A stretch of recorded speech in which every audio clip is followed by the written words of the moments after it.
Elle avait un peu été la star de cette fin d'année 2022. J'en avais même sorti un court-métrage sur la chaîne YouTube tout début 2023. L'Apple Watch Ultra était une petite révolution à son échelle quand même quand on y repense. Et elle offrait en fait bien plus à l'univers de la montre connectée qu'Apple avait lancé en 2014 avec des nouvelles possibilités, des nouveaux horizons, un nouveau design, un nouvel écran, des nouveaux sports inédits. Bref, Apple revient cette année avec une version 2, l'Apple Watch Ultra 2. Alors, on craque ou on craque pas? Je vous dis tout. Bonjour YouTube, comment ça va? Ça fait déjà un an de mon côté que j'ai cette Apple Watch Ultra à mon poignet. Une Apple Watch assez massive quand même quand on y repense, 49 mm en titane, avec un écran plat, une excroissance assez visuelle à droite, une couronne digitale beaucoup plus crantée, un nouveau bouton d'action, un profond de 10 mètres, une étanchéité jusqu'à 100 mètres, la possibilité de pouvoir plonger avec jusqu'à 40 mètres, double fréquence GPS, bref une Apple Watch qui avait beaucoup de nouveautés comparée à une version classique sortie au même moment. Moi je l'ai adoré dès le premier jour cette Apple Watch Ultra parce que je fais de la plongée et cette Apple Watch est un ordinateur de plongée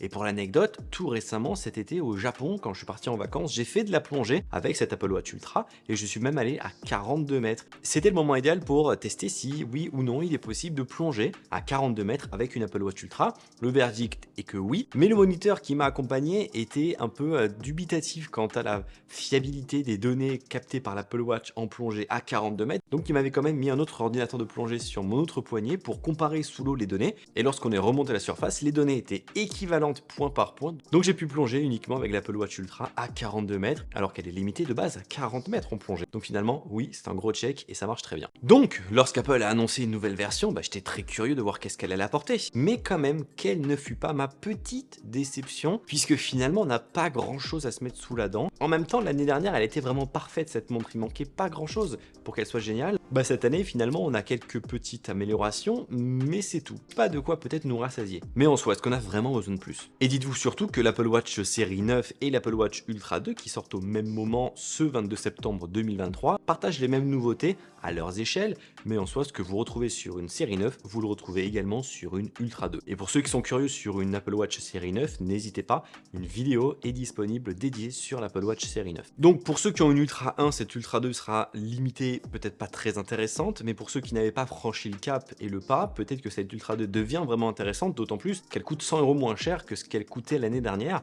Vous avez désormais l'Apple Watch Ultra 2 à 899 € et c'est quand même un très bon prix pour tout ce qu'elle peut embarquer. Déjà la nouveauté principale, c'est son processeur qui va permettre justement d'avoir toutes ces petites nouveautés qui arrivent à côté. Processeur puce S9 qui a un CPU 60% plus rapide et un GPU 30% plus rapide. On le voit dans les animations, c'est beaucoup plus fluide, c'est beaucoup plus réactif, c'est beaucoup plus rapide. Le changement des cadrans, c'est juste bluffant, surtout quand on compare à une Apple Watch de première génération. Et l'Apple Watch Ultra de première génération, finalement, elle prend un très gros coup de vieux, surtout dans la rapidité et les animations. Cette puce permet également de gérer un nouvel écran, alors pas sur la taille, puisqu'on reste à 49 mm, mais sur la luminosité. On passe de 2000 nits à 3000 nits. C'est juste bluffant, encore une fois, il faut la voir pour vraiment se rendre compte des différences. Mais quand on compare une Apple Watch Ultra 1 et l'Apple Watch Ultra 2, on voit déjà un peu qu'est-ce qui diffère entre les deux écrans. Et j'ai hâte de replonger avec cette Apple Watch Ultra 2, puisqu'à 40 mètres, oui, on voit quand même un peu pas mal, mais c'est toujours mieux avec un écran beaucoup plus lumineux. La puissance et le processeur neuronal qui est dédié et lié permettent d'avoir des recherches Siri qui sont maintenant exécutées sur l'Apple Watch en elle-même. C'était le cas déjà sur les iPhones, ça arrive sur l'Apple Watch qui permet d'éviter des allers-retours dans le cloud pour chercher la réponse et donc avoir un temps de chargement. Désormais, vous allez pouvoir demander à votre Apple Watch des requêtes très simples, comme lancer un minuteur, quel temps fait-il? Si l'Apple Watch a ces données en interne, elle pourra y répondre très rapidement pour éviter de perdre du temps et d'aller chercher sur Internet. Elle embarque également l'Ultra Wideband 2. Vous le savez, jusqu'à présent, avec votre Apple Watch, vous pouvez appuyer sur un bouton et faire sonner votre iPhone à distance, savoir du coup où il se trouve, mais vous le faites juste sonner. Désormais, grâce à ce nouveau système, vous allez pouvoir, un peu à la mode des AirTags, savoir précisément où se situe votre iPhone. Si vous avez un iPhone 15, c'est encore mieux puisque lui aussi embarque l'Ultra Wideband 2. Vous allez pouvoir vous approcher, être guidé dans la bonne direction et avoir des tapotements pour vous dire que oui, vous chauffez et que oui, vous allez pouvoir retrouver votre iPhone si jamais il y a trop de bruit et que vous ne pouvez pas le faire sonner. Et aussi nouveauté, lorsque vous approchez votre poignet d'un HomePod qui peut diffuser de la musique, vous allez vous retrouver avec toutes les informations musicales sur votre Apple Watch pour vous donner tout ce dont vous aurez peut-être demandé. Avec la voix à Siri, là ça va sur votre Apple Watch et c'est plutôt stylé. Non, la vraie nouveauté en soi, elle s'appelle Double Tap. Une nouveauté qui va nous permettre, en double tapant avec son pouce et son index, de faire des interactions interactions sur son Apple Watch. Alors oui, je dis vraie nouveauté à demi-terme parce que cette fonctionnalité existait finalement un peu avec accessibilité. On faisait la même chose et on pouvait gérer un peu dans l'interface différentes actions, mais il fallait vraiment le faire dans accessibilité. Là, c'est en natif. Et on va pouvoir activer ou désactiver quelque chose, décrocher ou raccrocher, ou juste défiler dans l'interface. Ça marche extrêmement bien et c'est par exemple pour éviter quand l'autre main est prise, eh bien de devoir utiliser son nez pour appuyer sur son Apple Watch. Désormais, on utilise ses doigts et je peux vous dire que quand on est sur son clavier d'ordinateur, qu'on a juste quelque chose qui sonne, eh bien on a juste à double taper et on annule. Quand on a un appel, on double tape, on décroche ou on raccroche. Ça marche très très bien et je pense qu'on va vite prendre le pas. Cette fonctionnalité est disponible à la fois sur l'Apple Watch série 9 et l'Apple Watch Ultra 2. Simplement, ça sortira en octobre.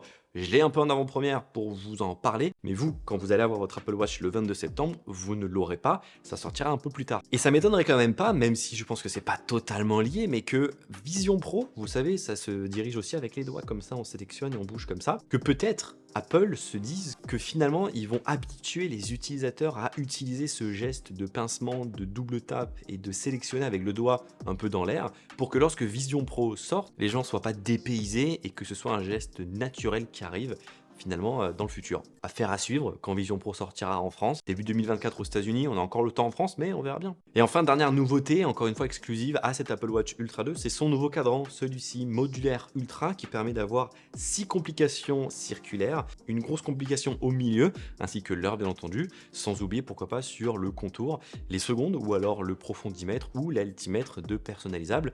Un cadran qui passe en mode nuit aussi, comme le cadran actuel de l'Apple Watch Ultra qui date de l'année dernière. Des cadrans qui sont automatiquement basculables en mode nuit, mode jour, très pratique. Et l'une des dernières petites nouveautés, si je peux les citer comme ça, de cet Apple Watch Ultra 2, dont peut-être Apple a appris justement lors de cette année de test de l'Apple Watch Ultra via ses utilisateurs, c'est premièrement, on a désormais un nouveau mode d'économie d'énergie, 72 heures aussi, qui permet de pouvoir allier le rythme cardiaque et le sport par exemple, ou les données GPS pour ceux qui vont faire un marathon, ce qui n'était pas le cas jusqu'à présent, et certains s'en étaient pleins. Ou encore que désormais l'Apple Watch peut aller jusqu'à moins 500 mètres d'altitude. Ça signifie pas qu'on peut aller à moins 500 mètres dans l'eau, c'est toujours limité à 100 mètres dans l'eau en immersion et 40 mètres en plongée. Mais voilà, on peut aller beaucoup plus profond si jamais vous voulez faire de la spéléologie, c'est possible. L'Apple Watch saura répondre à tous vos besoins. Et mis à part ça, il faut quand même savoir qu'Apple a fait quelque chose d'important, c'est que désormais les Apple Watch série 9 et Ultra 2 sont neutres en carbone.